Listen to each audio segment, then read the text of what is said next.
보시겠습니다. 오늘 우리에게 주신 하나님의 말씀은 구약성경 이사야서 49장 14절서부터 17절까지 말씀입니다.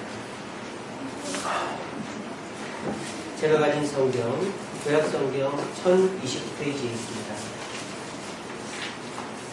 구약성경 1029페이지 이사야 49장 14절에서 17절 말씀입니다.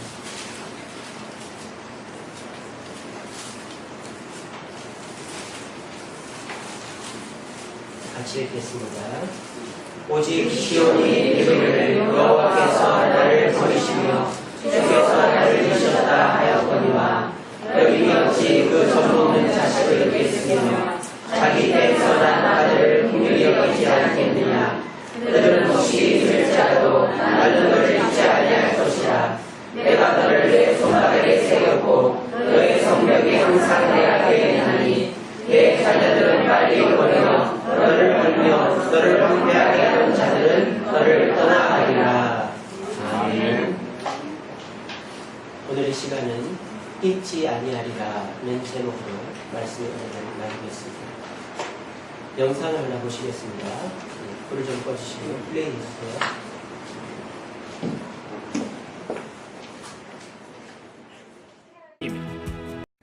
태아에게 영향을 줄까봐 암 치료를 포기한 미국의 임산부 이야기가 감동을 주고 있습니다. 홍선기 기자가 전해드립니다.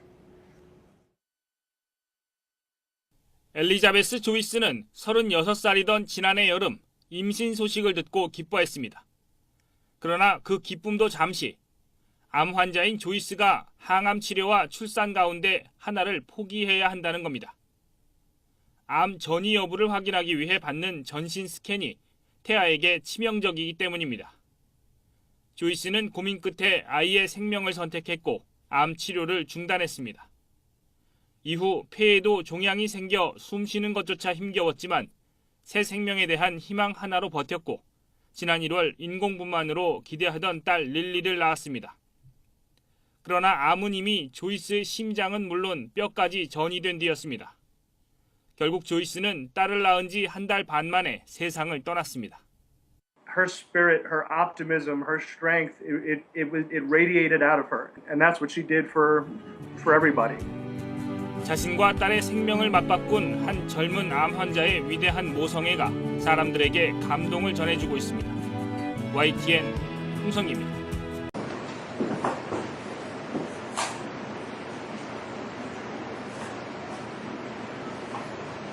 엘리자베스 조이스라는 36세 된 미국 여성입니다.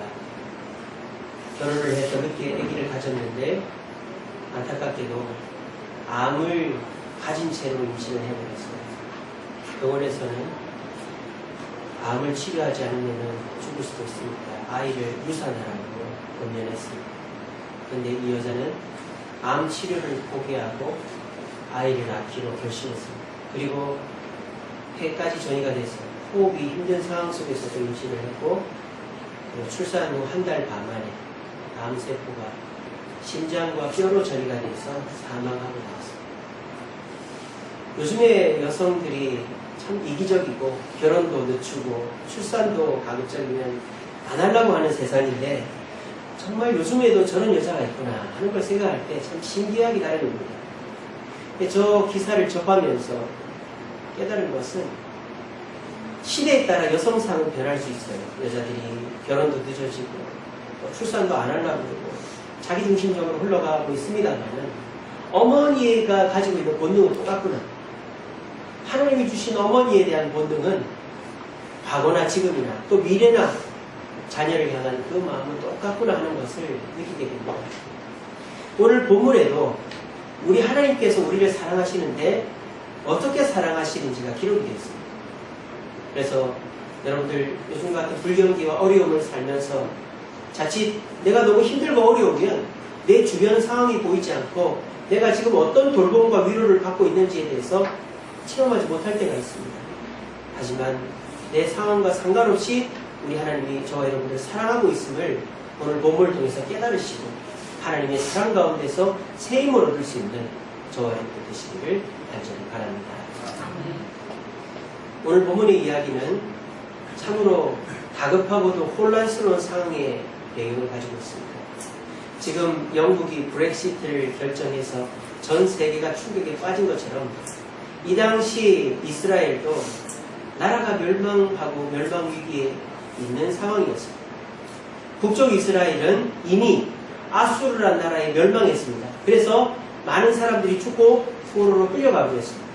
남쪽 유다도 그 아수르에게 세금을 조공을 바치면서 명맥만 겨우겨우 유지하고 있습니다.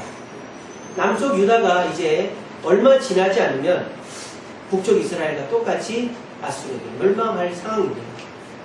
이런 혼란스러운 상황 속에서 활동했던 선지자가 바로 오늘 이 성경을 기록한 이사야라는 선지자입니다. 그래서 이 이사야라는 선지자는 우리 이스라엘 백성들이 북이스라엘과 같이 멸망한다. 왜? 우리가 죄를 짓고 우상 숭배를 했기 때문에.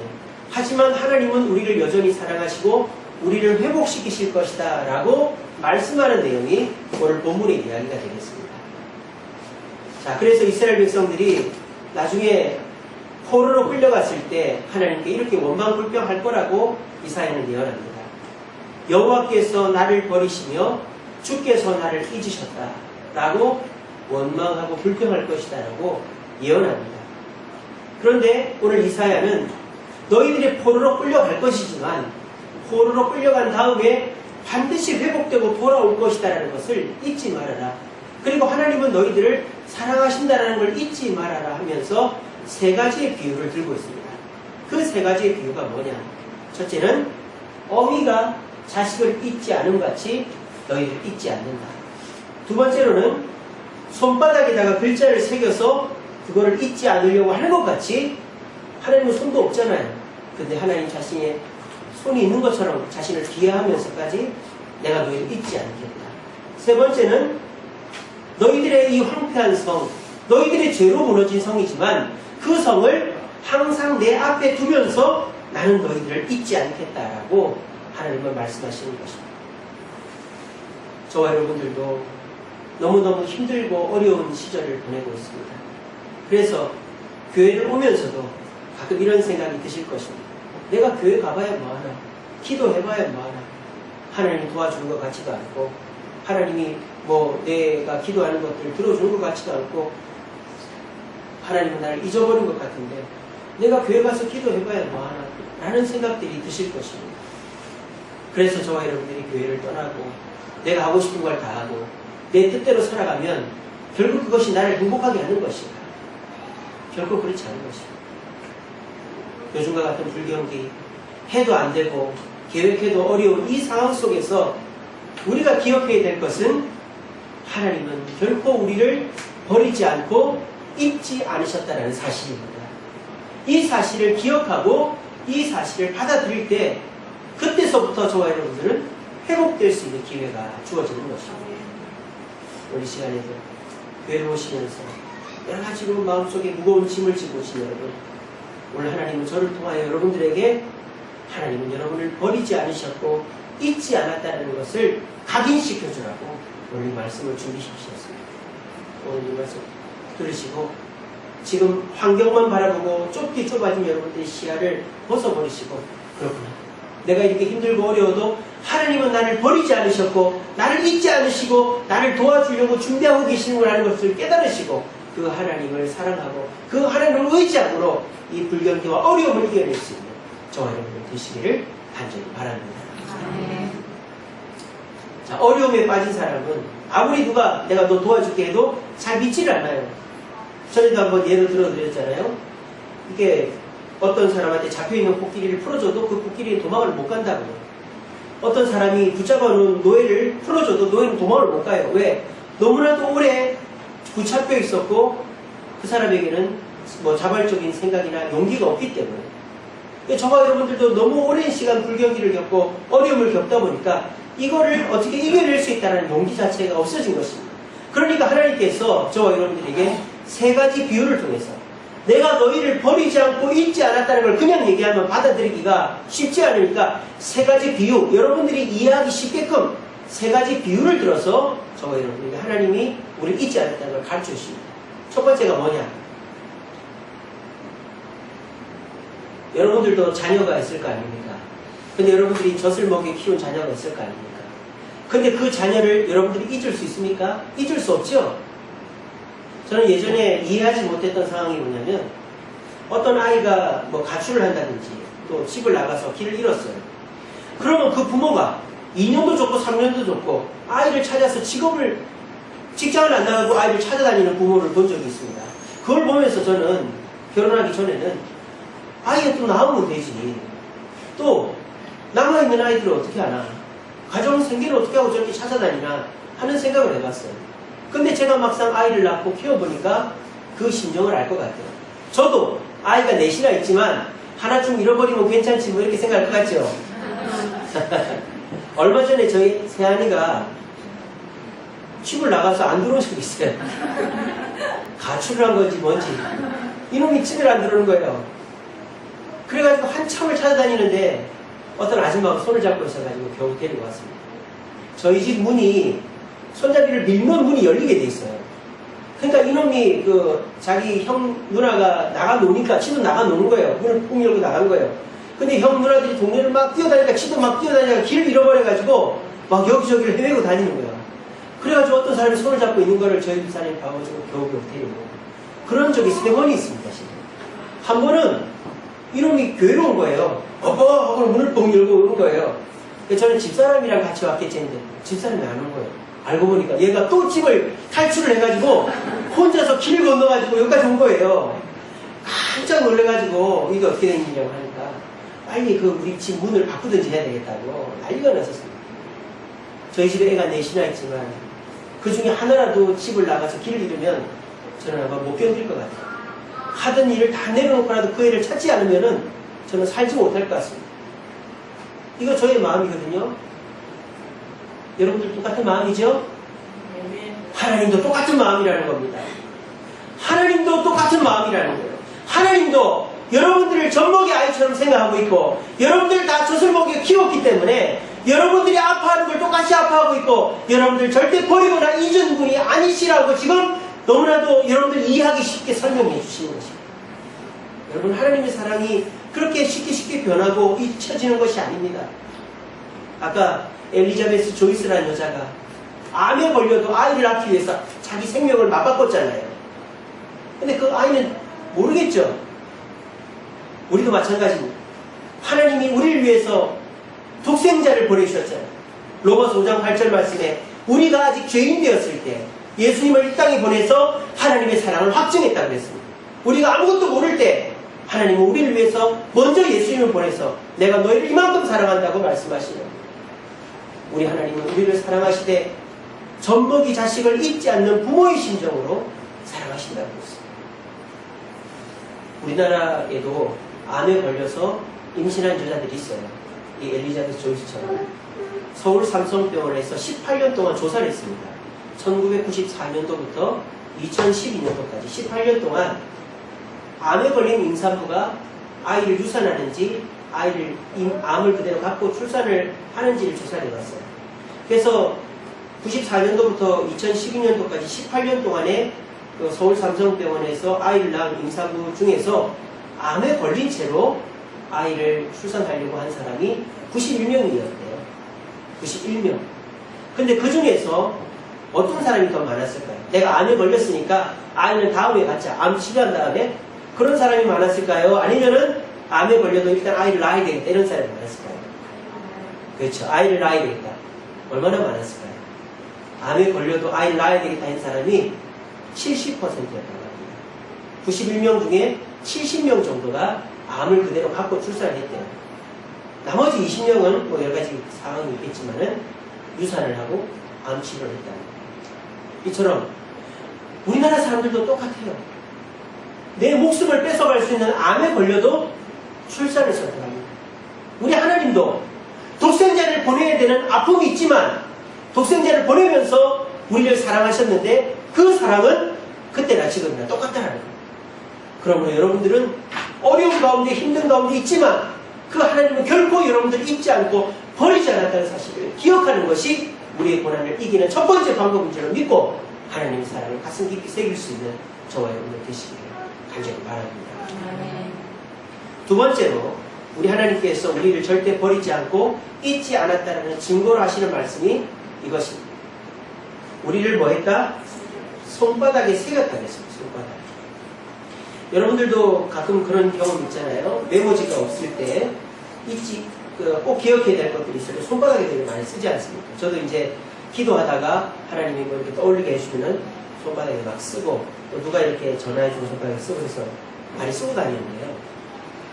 오늘 우리 주님도 절대 잊지 않기 위해서 손바닥에다가 쓰고 다닌다 그래요. 자, 그런데 여기서 하나님이 손바닥에다 쓴다라는 표현이 어떤 표현인가를 자세히 봐야 됩니다. 우리가 아무리 뭐 유성인글을 써도 하루만 지나면 다 지워집니다. 그러면 하나님이 손바닥에 쓴다는 것은 금방 지워진다는 뜻인가? 그게 그렇지 않습니다. 여기서 새겼다라는 단어가 히브리어로 하카크라는 단어예요. 하카크.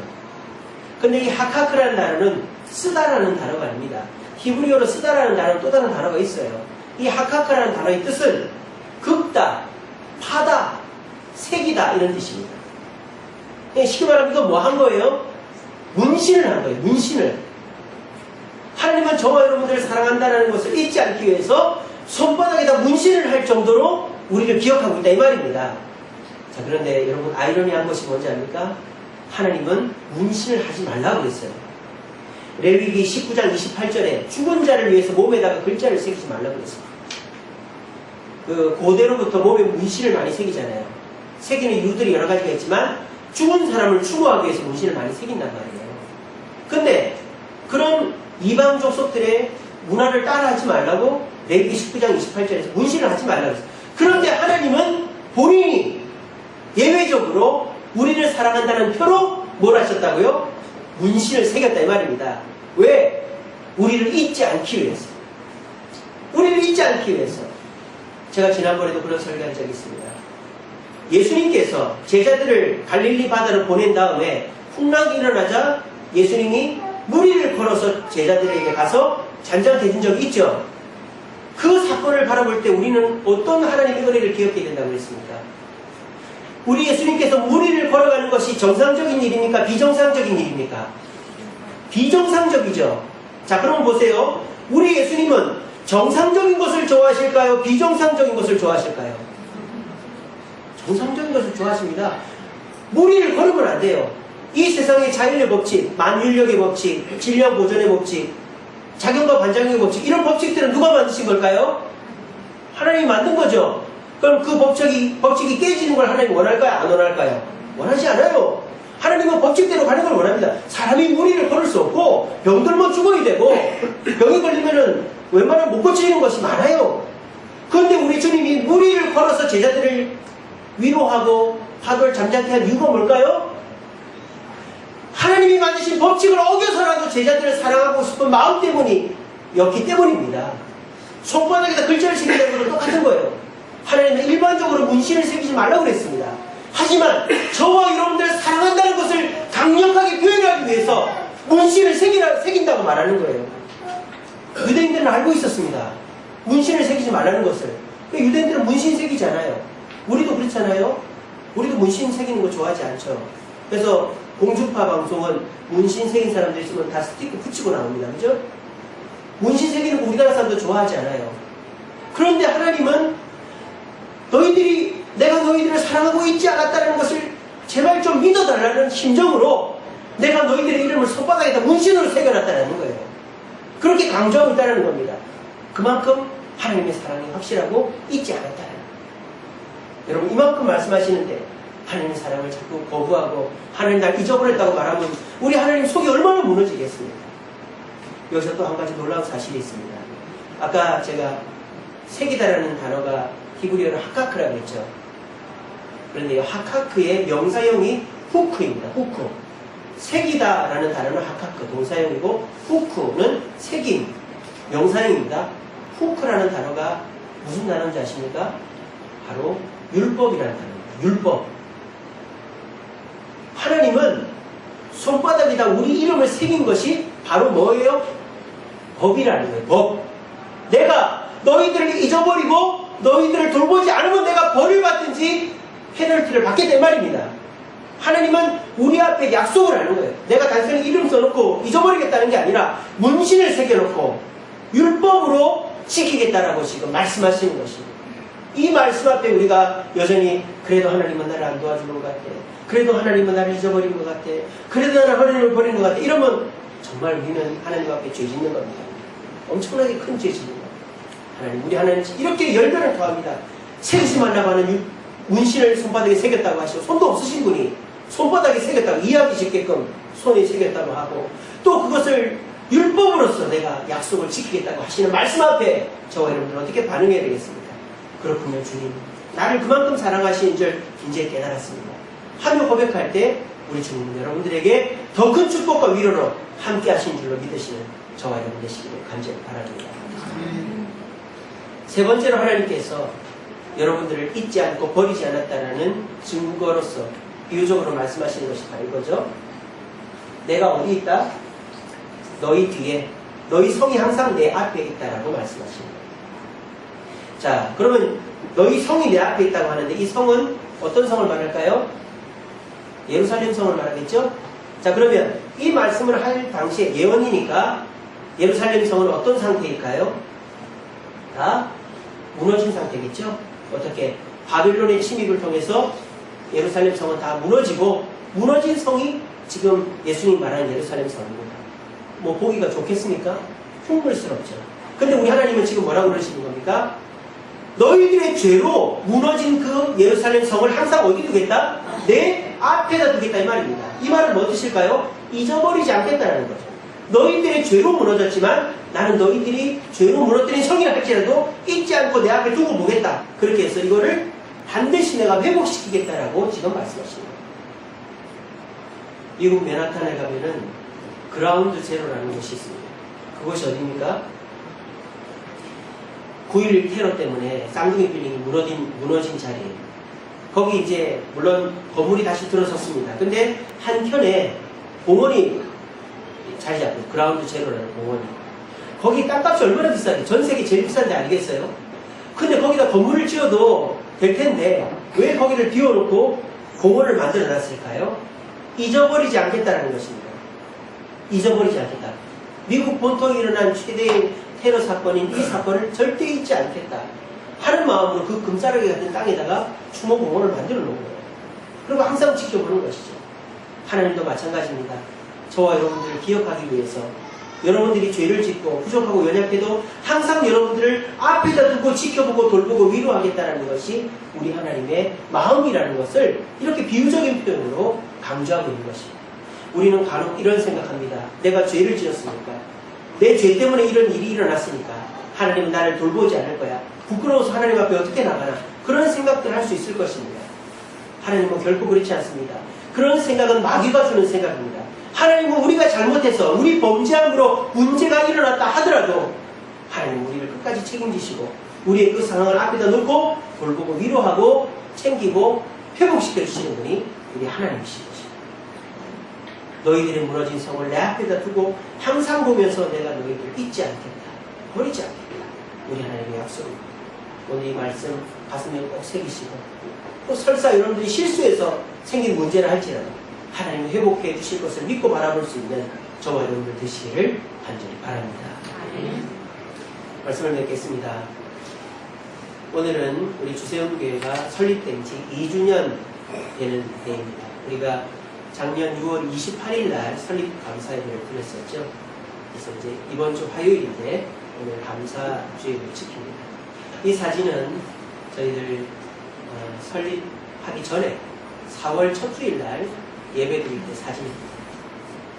여기 보시면은 프로젝터도 없어요. 강대상도 없어요. 의자하고 인테리어 해놓은 상태로 예배를 드렸었습니다. 그리고 이 사진을 보면서 참 흐뭇한 것이 여기 계신 분들 중에서 여러 가지 또 안 좋은 사건을 통해서 교회를 떠난 분은 없어요. 여기 보면은 우리 김주영 집사님 참 슬프게도 암으로 저희들보다 아주 차기에 가 계십니다. 그리고 우리 박희정 집사님은 자녀들 때문에 여기 우리 두나 한다는 여기 다 있어요. 두나 한나 박희정 집사님은 자녀들 교육 때문에 지금 미국에 가 계시고 또 우리 박현애 집사님은 이제 본사가 진주로 가서 이제 진주에 가 계시고 그 외에는 웬만한 분들 다 나오고 계십니다. 얼마나 감사해요. 이것이 다 하나님의 은혜라는 것입니다. 저는요, 우리 주세움교회가 이렇게 하나님의 큰 은혜를 받았다는 것이 바로 이거라고 생각해요. 물론 우리 교회에 많은 성도들이 오면 좋겠지만 그거보다 더 중요한 것은 기존에 있는 성도들이 떠나지 않는다는 거죠. 그게 왜 중요할까요? 서로가 서로를 사랑하고 서로에게 관심과 배려를 갖고 있기 때문인 것이죠. 개척교회들 보면요, 열심히 노력해서 한 6, 70명 가면은 교회가 반토막 나고 6, 70명 가면 또 반토막 나고 이런데요. 왜냐? 서로 마음이 안 맞아가지고 싸워가지고 계속 갈라져가지고 70명 넘기가 10년 안에 70명 넘기 힘들다고들 얘기하더라고요. 근데 우리 주세움교회는 50명으로 시작해가지고 지금 90명 출석하고 있습니다. 제적은 150명입니다. 이것은 우리 주세움교회가 70명 선을 넘어서 90명 선을 넘었다는 것은 서로 사랑하면서 돌보고 위로하기 때문에 하나님 은혜가 함께 했다라는 증거라고 저는 생각합니다. 근데 저와 여러분들이 아직 자리가 가득 차지 않았다고, 또 우리 성도들의 삶의 형편이 많이 나아지지 않았다고, 여러 가지 어려운 형편들에 있는 성도들이 갑자기 생겼다라고 하나님이 우리를 버렸다, 하나님이 우리를 잊었다라고 혹시 생각하는 분들 계신지 모르겠습니다. 여러분 그렇게 생각하지 마세요. 하나님은 우리를 결코 잊지 않으셨고 버리지 않으셨습니다. 하나님은 우리 주세움교회를 젖먹이나 아기처럼 돌보고 계십니다. 우리 이제 2년밖에 안 됐습니다. 이제 겨우 젖대는 정도죠. 하나님은 여전히 우리를 지켜보고 계십니다. 그리고 하나님은요, 우리 주세움교회라는 이름을 손바닥에 새겨놓고 우리 교회를 부흥시키시고 성장시키시고 은혜 주시겠다고 지금도 기다리고 준비하고 계십니다. 그리고 우리 주세움교회 여러 가지 어려운 일이 있지만 하나님 앞에도 우리 주세움교회를 두고 지켜보고 계십니다. 이런 하나님의 은혜와 사랑을 기억할 때 우리 주세움교회는 앞으로 3주기, 5주기, 10주기, 20주기 되어도 하나님의 은혜가 더욱더 넘쳐나는 교회가 될 것입니다. 그런데 우리 입에서 부정적인 말, 뭔가 대단하고 혁신적인 일이 일어나지 않는다고 해서 하나님 우리를 버렸어, 우리를 잊었어. 그러면 하나님이 주실 은혜도 결코 주어지지 않을 것입니다. 여러분 이 말씀을 꼭 기억합시다. 같이 읽어봅시다. 시작. 너희는 내적 일을 기억하라. 나는 하나님이라. 나 외에 다른 이가 없느니라. 나는 하나님이라. 나 같은 이가 없느니라. 아멘. 여러분 우리는 옛날을 기억해야 됩니다. 우리 주세움교회 세워질 때를 기억해 봅시다. 정말 갑작스럽게 개척하게 돼가지고 예배드릴 장소가 없어가지고 한 달 동안을 이곳저곳을 찾아다니고 저기 미사리 경정공원에서 예배드리고 가정집에서 예배드리고 그랬었잖아요. 그리고 제가 이 교회에서 목회를 할 수 있을지 없을지 정확하지 못한 상황이었습니다. 근데 하나님은 이곳에 손을 잡게 해주시고 또 저를 아무 문제없이 고신해서 목회하게 해주시고 여러분들과 함께 할 수 있게끔 해주셨습니다. 그리고 우리 주세움께 오신 분들도 한 분도 떠나지 않고 여러 가지 어려움도 있고 의견 차이도 있고 다툼도 있었지만 서로가 양보하고 참고 견디면서 지금까지 잘 견뎌왔습니다. 다 주님을 위해서, 교회를 위해서 해왔다고 저는 생각합니다. 우리는 이 옛적 일을 기억해야 됩니다. 그리고 이 옛적 일의 주관자는 바로 하나님이십니다. 그러므로 우리도 앞으로도 우리 교회를 이끌어 가실 분은 제가 아니라 우리 교회 중직자들이 아니라 하나님 외에는 다른 분이 없다는 것을 고백해야 됩니다. 여러분들의 삶 속에도 하나님의 은혜가 함께하고 있었고 과거에 좋았던 그 모든 일들은 하나님의 은혜였다는 사실을 기억하고 고백할 때 앞으로의 삶 속에서도 하나님의 은혜가 넘쳐나게 되는 것입니다. 여기 오늘 말씀 꼭 기억하시고 하나님이 우리와 함께 하시고 우리를 주목하시고 우리를 절대 버리지 않고 잊지 않으셨다는 사실을 기억하면서 그 하나님과 동행하며 하나님 은혜로 회복되어지고 하나님 은혜로 계속적으로 부흥 성장해 갈 수 있는 여러분들의 삶과 가정과 우리 주세움교회가 되기를 간절히 바랍니다. 기도하겠습니다. 사랑의 주님 감사합니다. 오늘도 귀한 말씀 주시니 감사합니다. 우리를 도와줄 사람은 없고 우리의 미래는 불투명하고 우리는 결국 모든 것을 잃어버리게 될 것이라는 부정적인 생각을 할 때가 많이 있습니다. 하지만 오늘 말씀을 통해 세상 사람들은 어찌 될지 몰라도 우리 하나님은 결코 우리를 잊지 않으신다는 말씀, 젖먹이는 아이를 잊지 않은 것 같이 손바닥에 새기는 것 같이 너희들이 무너진 성이랄지라도 내 앞에 두고 절대 잊지 않으신다는 이 하나님의 약속의 말씀을 받았습니다. 주여 우리의 삶 속에 겹쳐 일어나는 많은 문제들 속에서도 하나님이 결코 잊지 않고 우리를 돌보고 계신다는 사실을 믿고 힘을 내어서 하나님을 의지하고 우리의 삶을 이겨나갈 수 있도록 도와주시옵소서. 그리고 우리 성도들의 삶 속에 우리 주세움 교회 속에 20년 동안 주님 함께해 주셨으니 감사하며 앞으로도 함께 하실 주님을 찬양하면서 견디고 나아갈 수 있는 우리 성도들의 삶이 될 수 있도록 도와주시옵소서. 예수님 이름으로 기도합니다. 아멘. 우리 찬송하시겠습니다. 찬송가 301장 찬양하시겠습니다.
설립 2주년 감사 예배 드리게 하시니 감사합니다. 우리 교회가 더욱 든든히 살아가도록 말씀의 은혜가 풍성하게 해주옵소서. 박희재 목사 가정 드렸습니다. 주님 감사합니다. 지금까지 은혜 주심에 감사합니다. 이정숙 권사님 드렸습니다.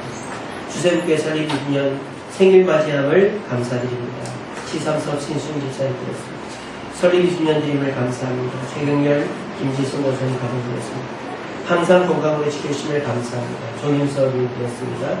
하나님 은혜 가운데 주세임교회 설립 2주년 감사합니다. 신현철 김민아 집사님 가정 드렸습니다. 주세임교회가 반석위에 서도록 도와주시니 감사합니다. 조미선 집사님 드렸습니다. 주세임교회가 질적으로 양적으로 부흥하게 하시니 감사합니다. 권태분 집사님 드렸습니다.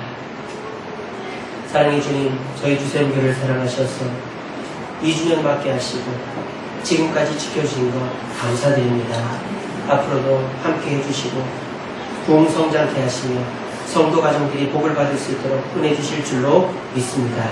오늘도 그 믿음의 고백을 담아서 감사의 예물을 드리고 목적 언문과 주일 언문과 각종 예물을 드린 손길들 축복하시고 하나님 은혜가 넘쳐나며 물질의 어려움 당하지 않도록 축복으로 함께하여 주시옵소서. 예수님 이름으로 기도합니다.